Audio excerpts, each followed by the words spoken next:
Welcome back to our channel, where we dive into the latest and most explosive developments in the world of daytime television. Today is a fantastic day to unpack some truly earth-shattering drama that is about to change everything.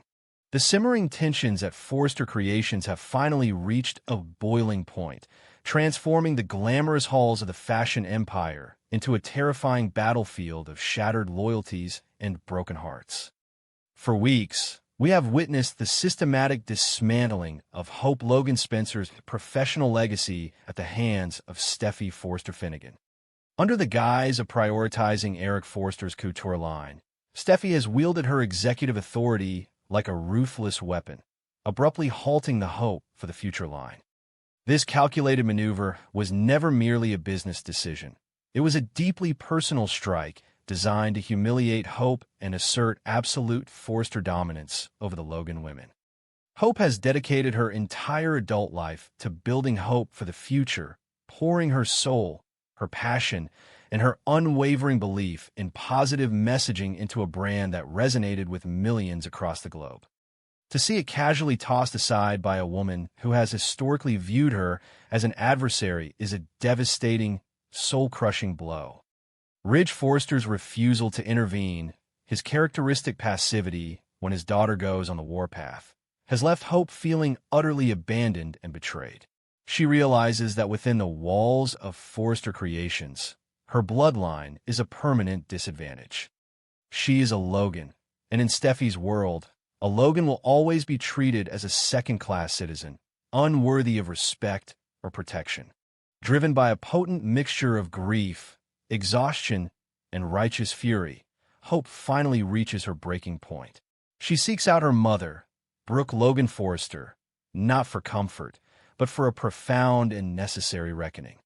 The confrontation between mother and daughter is raw, visceral, and steeped in decades of unresolved family trauma.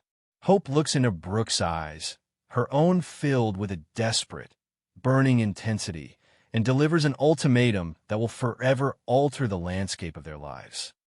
"Do you choose me?" Hope demands, her voice trembling with the heavy, agonizing weight of 1,000 past indignities. "Or the man who always lets his daughter humiliate us?" This single, piercing question hangs in the air, cutting through the illusions Brooke has desperately clung to for years. The ultimatum is a masterstroke of emotional clarity.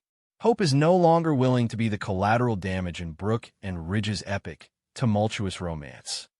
She forces Brooke to confront the ugly truth that has been hiding in plain sight. Ridge's love comes with conditions, and the primary condition is the subjugation of the Logans to the whims of the Forresters. Hope vividly paints the picture of her ruined career, the callousness of Steffi's decree, and the agonizing reality that Ridge stood by and watched it happen without uttering a single word of protest. Hope's tears are not just for her lost fashion line. They're for the decades of disrespect her mother has endured, masked as passionate love and grand destiny. For Brooke, Hope's words act as a violent, necessary awakening. It is as if a heavy, suffocating veil has been violently ripped from her eyes. For years, Brooke has romanticized her relationship with Ridge, viewing their connection as an unbreakable destiny that could weather any storm. But seeing her own daughter's spirit crushed, seeing the tangible destruction of Hope's dreams, shatters Brooke's carefully constructed fantasy.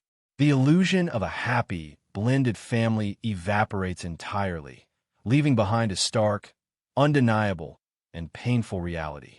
Brooke realizes, with a sickening clarity, that Ridge will always prioritize his Forrester blood over the feelings, the dignity, and the livelihoods of her and her daughter. His silence in the face of Steffi's tyranny is not neutrality, it is complicity. Brooke understands that by remaining in the Forrester mansion, by continuing to play the role of the devoted wife while her daughter is systematically destroyed, she is betraying her own flesh and blood. The profound maternal instinct, a fierce and protective fire, ignites within her soul, burning away the lingering remnants of her blind, foolish devotion to Ridge. The atmosphere in the Forrester mansion that night is thick with an impending sense of doom. The grand estate, once a symbol of Brooke's ultimate triumph and enduring love, now feels like a cold, suffocating gilded cage. Brooke does not hesitate. The decision, once made, settles over her with an icy, unshakable resolve. She moves through the sprawling master bedroom with a chilling efficiency, pulling suitcases from the expansive closet and methodically packing her belongings. Every garment she folds, every piece of jewelry she places in its velvet box, represents a severing of ties, a dismantling of the life she had fought so hard to build. The silence of the room is punctuated only by the sharp zips of the luggage, a mechanical, mournful soundtrack to the bitter end of an era. When Ridge finally enters the bedroom, the sight of the open suitcases stops him dead in his tracks. Confusion rapidly gives way to sheer panic as he registers the cold, impenetrable expression on Brooke's face. He tries to employ his usual tactics, flashing the charming smile, using the soothing voice, offering the empty promises that they can work everything out if they just talk. He pleads with her, begging her not to make a rash decision over what he dismissively calls a simple business dispute. But his words, which once held the power to melt her resolve and bend her to his will, now sound hollow, pathetic, and entirely inadequate. Brooke looks at the man she has loved for the majority of her life and feels a profound, chilling emptiness.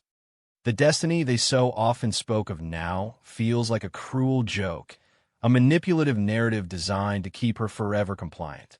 Brooke's voice, when she finally speaks, is devoid of the emotional hysteria Ridge expects and relies upon. It is calm, measured, and devastatingly absolute. She articulates her realization with a brutal honesty that leaves Ridge completely speechless. She tells him that she can no longer share a bed with a man who allows his daughter to trample over her child without consequence. She exposes his cowardice, his fundamental inability to stand up for what is right when it conflicts with his precious Forster loyalty. Ridge's desperate attempts to defend Steffi, to rationalize the halting of hope for the future as a necessary corporate strategy, only cement Brooke's decision.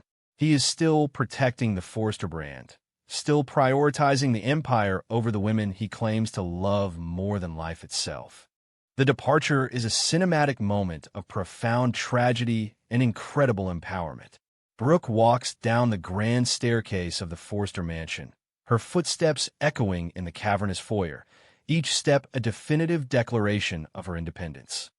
Ridge follows her, his desperate pleas echoing off the walls, a broken man watching his entire world crumble before his eyes. But Brooke does not look back.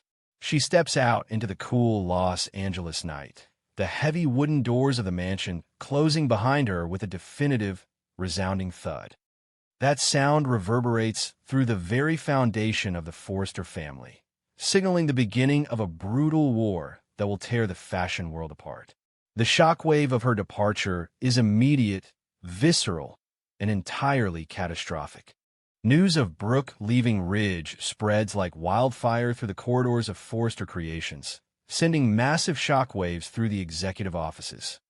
Steffi's initial, arrogant triumph over halting Hope's line quickly curdles into a deep-seated, paralyzing anxiety as she realizes the terrifying magnitude of what her actions have unleashed. Brooke is not just leaving a marriage.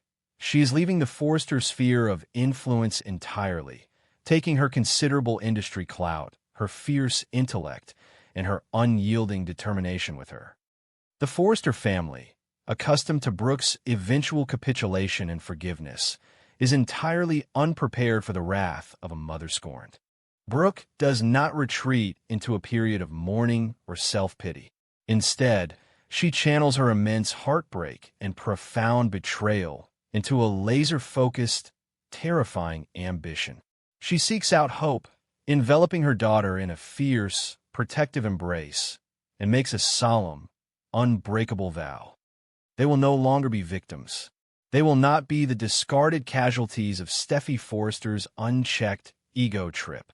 Brooke declares that they will build something new, something entirely their own, completely free from the suffocating constraints and inherent biases of the Forrester name. This is no longer just about fashion. It is about survival, ultimate vindication, and the acquisition of absolute power.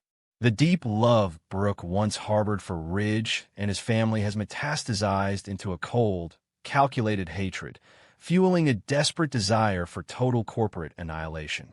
The strategic implications of Brooke's declaration of war are absolutely staggering. She possesses an encyclopedic knowledge of Forrester Creations, knowing its supply chains, its exclusive client lists, and its deepest vulnerabilities intimately. Coupled with Hope's immense global popularity, her proven track record with hope for the future, and her deep, authentic connection to younger demographics, they represent a formidable existential threat. Furthermore, the timing aligns perfectly with the explosive, worldwide success of Katie and Bill Spencer's new Logan brand. The possibility of Brooke and Hope joining forces with Katie, combining their vast resources, their unparalleled talent, and their shared, bitter grievances against the Forresters, creates a literal nightmare scenario for Ridge and Steffi. A unified Logan empire, heavily backed by Spencer Publications' immense media machine, could easily rival and potentially eclipse Forrester Creations entirely. Brooke's vision is not merely to compete in the market, it is to completely dominate it. She envisions a powerful new brand that will swallow Forrester Creations whole, a corporate leviathan built directly on the ashes of Steffi's incredible hubris. She begins laying the groundwork immediately, relentlessly reaching out to high-profile investors, securing top-tier manufacturing partners, and aggressively poaching the best talent who are disillusioned with the increasingly toxic environment at Forrester. Deke Sharp, already heavily tempted to leave alongside Hope, becomes an instant, valuable ally in their crusade. The industry buzz is electric, with fashion journalists and insiders eagerly anticipating the ultimate clash of the titans. The narrative shifts rapidly from a simple corporate reshuffling to an epic, sprawling saga of revenge, a modern-day Greek tragedy playing out fiercely on the glittering runways of Los Angeles.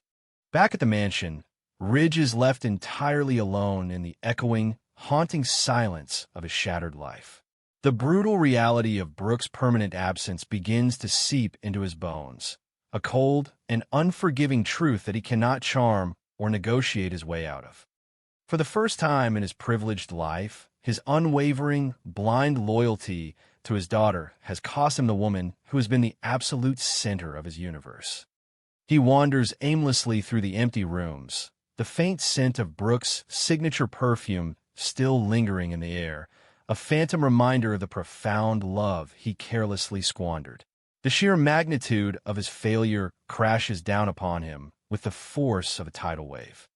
He had arrogantly convinced himself that he could manage the warring factions of his family forever, that his silence was a noble form of keeping the peace. Now, he sees it for what it truly was, a cowardly, pathetic abdication of his responsibilities as a husband and a partner. The great Forrester patriarch is broken, isolated by his own arrogance, and completely unprepared for the professional onslaught that his estranged wife is currently orchestrating against his family's legacy. Meanwhile, Hope undergoes a profound and irreversible metamorphosis. The sweet, endlessly forgiving, and eternally optimistic young woman is gone, replaced by a hardened, strategic, and utterly ruthless force of nature.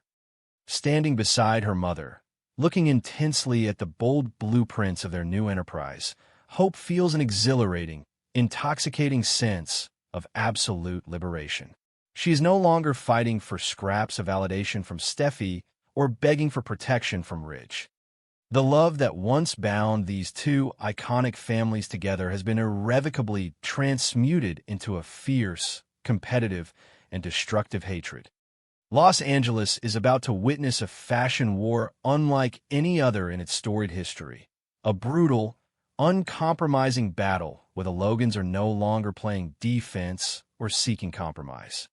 They are coming directly for the crown, armed with righteous fury and unparalleled talent. and they will not stop until Forrester Creations is nothing but a tragic footnote in their magnificent, unstoppable rise to absolute power. The era of Forrester dominance has officially ended, and the reign of the Logans has begun.